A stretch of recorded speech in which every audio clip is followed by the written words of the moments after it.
referências desempenham um papel maior nas experiências de nossa vida? Tudo depende daquilo que nos reforçam. Saddam Hussein foi recompensado por abrir um caminho de assassinato e destruição até assumir a liderança de seu país. George Bush foi reforçado constantemente por seu foco em fazer a coisa certa, contribuindo e ajudando aos necessitados. Esses reforços ajudaram a criar fundações para os destinos muito diferentes das vidas desses homens. O que são referências? Referências são todas as experiências de sua vida que você registrou no sistema nervoso. Tudo o que já viu, ouviu, tocou, provou ou cheirou, guardadas no gigantesco arquivo que é seu cérebro. Algumas referências são captadas de forma consciente, outras inconscientemente. Algumas resultam de experiências pessoais, outras consistem em informações que recebeu de terceiros. E todas as suas referências, como toda a experiência humana, tornam-se um tanto distorcidas, apagadas e generalizadas à medida que as registra no sistema nervoso. Na verdade, você tem referências também para coisas que nunca aconteceram. Tudo o que já imaginou em sua mente ficou arquivado no cérebro como uma memória. Muitas dessas referências são organizadas para apoiar convicções. E como você aprendeu no capítulo 4, uma convicção é apenas um sentimento de certeza sobre o que algo significa. Se você acredita que é inteligente, isso acontece porque ativou determinadas referências para apoiar esse sentimento de certeza. Talvez tenha a experiência de enfrentar com sucesso desafios mentais, como ser aprovado num teste ou se mostrar um competente executivo.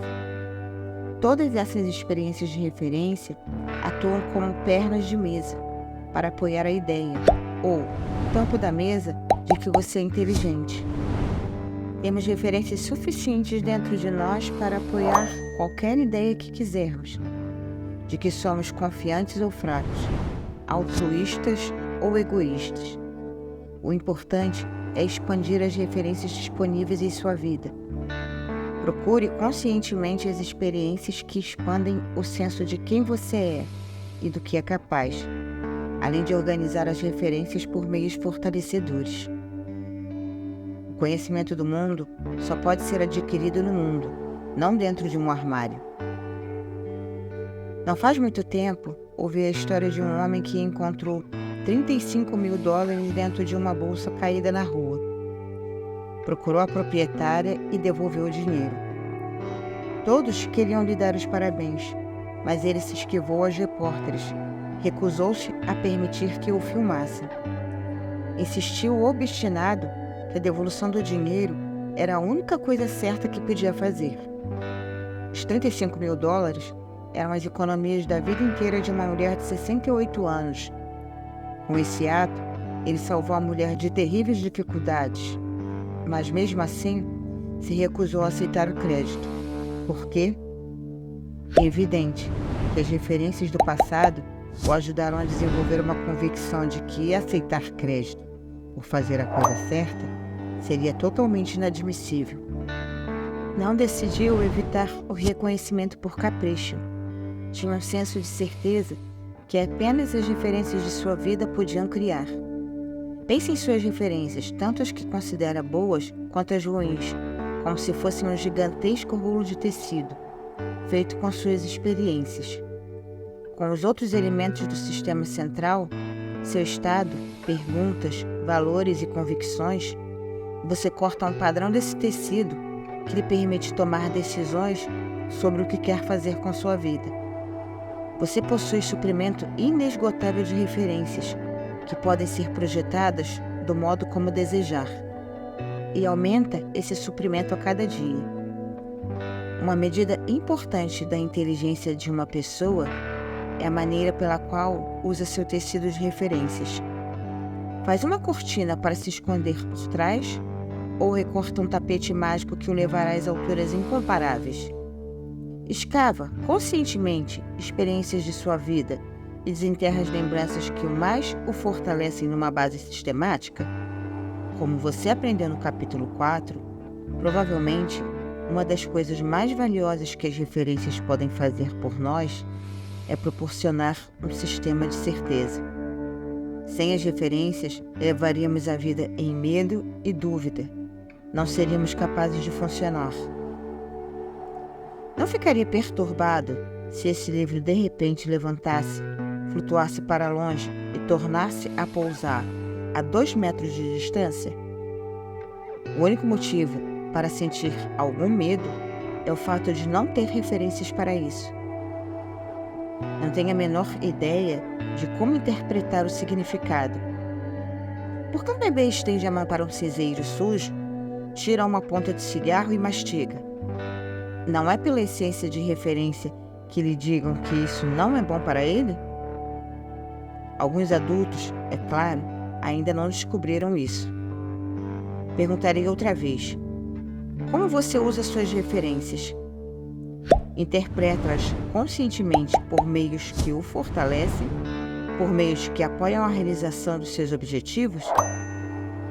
Ou seu cérebro projeta automaticamente as experiências individuais em que não contou com qualquer apoio e desenvolve convicções como: todo mundo está contra mim, ou sou derrubado cada vez que tento alguma coisa, ou não mereço ser amado? A maneira pela qual usamos nossas referências determinará como nos sentimos, porque a definição se algo é bom ou ruim baseia-se em nossas comparações. Quando uma executiva entra num quarto de hotel, a avaliação se o quarto é acolhedor baseia-se em suas referências passadas. Garanto que se você pegar alguém da Europa Oriental e hospedar no motel mais simples dos Estados Unidos, vai descobrir que a pessoa ficará emocionada achando que são acomodações de primeira classe. Às vezes perdemos a perspectiva de que bom e mal baseiam-se apenas em nossas referências. O seminário Encontro com o Destino é um dos meus ambientes prediletos de aprendizado, porque me permite perceber, de uma forma sistemática, como as referências das pessoas são usadas para moldar seu comportamento.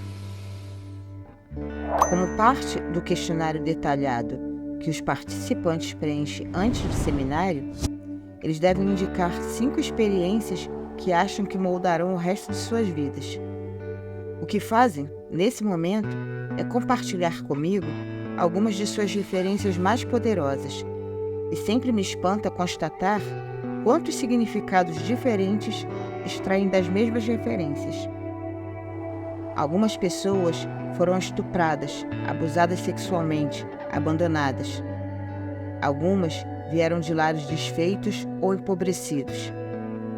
Algumas interpretam essas experiências de uma maneira que as ajuda a formar a convicção de que não vale a pena viver sua vida, enquanto outras as usam para se motivarem a estudar, expandir, crescer, partilhar e ser mais sensível.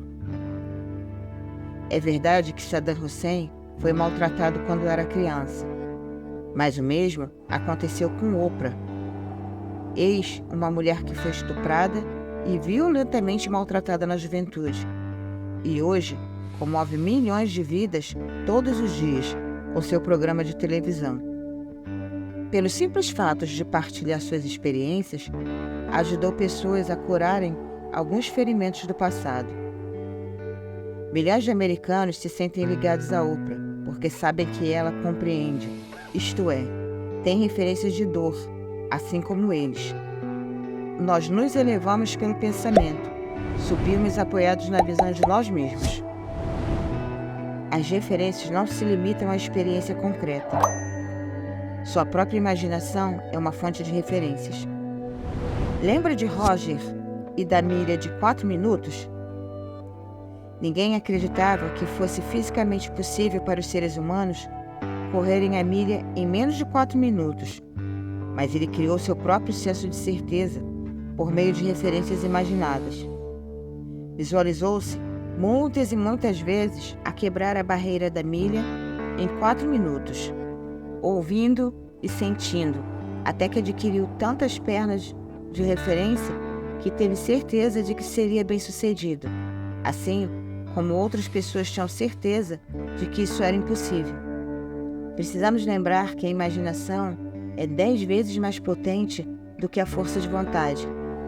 Como foi capaz de usar a imaginação como as pernas sustentando o tampo da mesa da certeza, ele também foi capaz de produzir um resultado inédito ao longo da história humana.